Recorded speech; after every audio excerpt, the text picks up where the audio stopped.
कोणतं पुस्तक वाचतोय आज? आई गडबडे.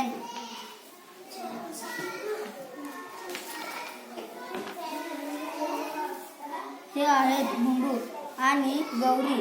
गडबडे हे आहेत त्यांचे आई बाबा आणि त्यांचे आजी आजोबा. गुंडू आणि गौरी गडबडे शाळेत जातात. त्यांचे आई आणि बाबा दररोज कामाला जातात. आजी आणि आजोबा वयस्कर आहेत आणि थकलेले ते घरीच असतात. एके दिवशी गुंडू आणि गौरी खिडकीतून बाहेर बघत होते. त्यांनी पाहिले त्यांची आई घरासमोरच्या रस्त्यावर इकडून तिकडे फेऱ्या मारत होती. ती अशी काय करते? गौरीनं हळूच विचारलं. आणि तिचे नवे निळे बूट बघ. बापरे, आई रागावलेली दिसत आहे. गुंडू बुजबजला. दुसऱ्या दिवशी बाबांनी पाहिले आपली बायको घराशेजारची टेकडी चढत होती. नवे निळे बूट घालून चढते व उतरते. ही करते काय? बाबा स्वतःशीच म्हणाले.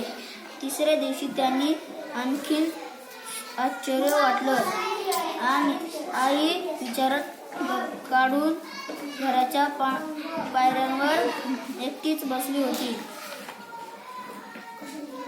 काय झालंय? त्यांनी एकमेकांना विचारले. ती फारच उदास दिसतेय. तिने नवे निळे बूट का घातले? गौरीने विचारलं. काहीतरी बिनसलंय. तीच बाबा म्हणाले. तिलाच विचारूया. काय झालंय? आई गौरीने विचारलं. काही विशेष काही नाही, आई म्हणाली. मी ठीक आहे.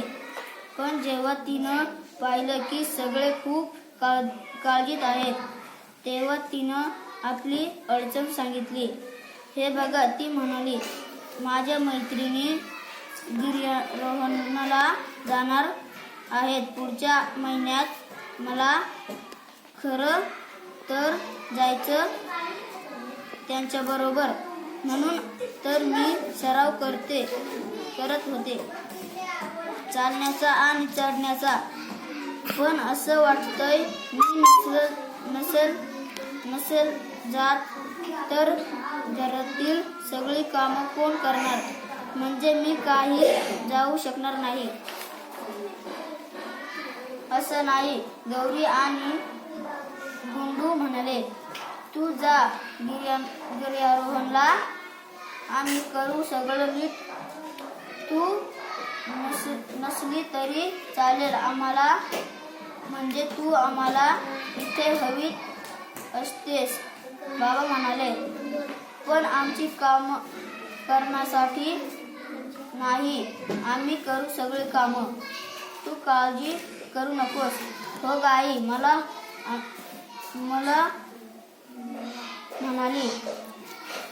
आम्ही सगळं नीट करू, तू बघशीलच. दुसऱ्या दिवशी गुंडू भल्या पहाटे उठला. त्यानं सगळं घर झाडून स्वच्छ केलं. सगळं व्यवस्थित आवरलं. आईला आश्चर्य वाटलं. त्यानं आजी आजोबांसाठी चहा सुद्धा केला. आईचा विश्वासच बसत नव्हता. गौरीनं बागेला पाणी घातलं. गौरी आजूबाजूतून ताजी भाजी घेऊन आली. काम करून घरी आल्यावर बाबांनी स्वयंपाक केला. आई सगळं बघत होती. ती स्वतःशीच हसली. मग गौरी आणि बंडूनं गृहपाठ केला आणि बाबांनी त्यांना मदत केली. आई बघतच राहिली. त्यांनी बघितलं की आनंदानं हळूहळू गुणगुणत होती.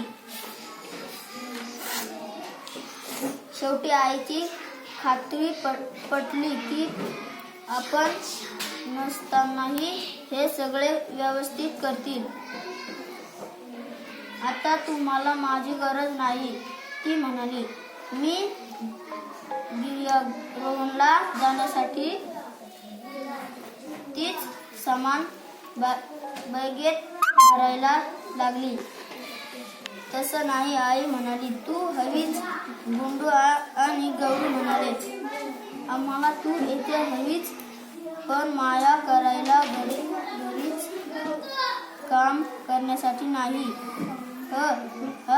तू आनंदानं गिर्यारोहणला जा. आई गिर्यारोहणला गेली. बाबा, बंडू आणि गौरी बाळग्यांनी सगळं घरकाम सांभाळलं.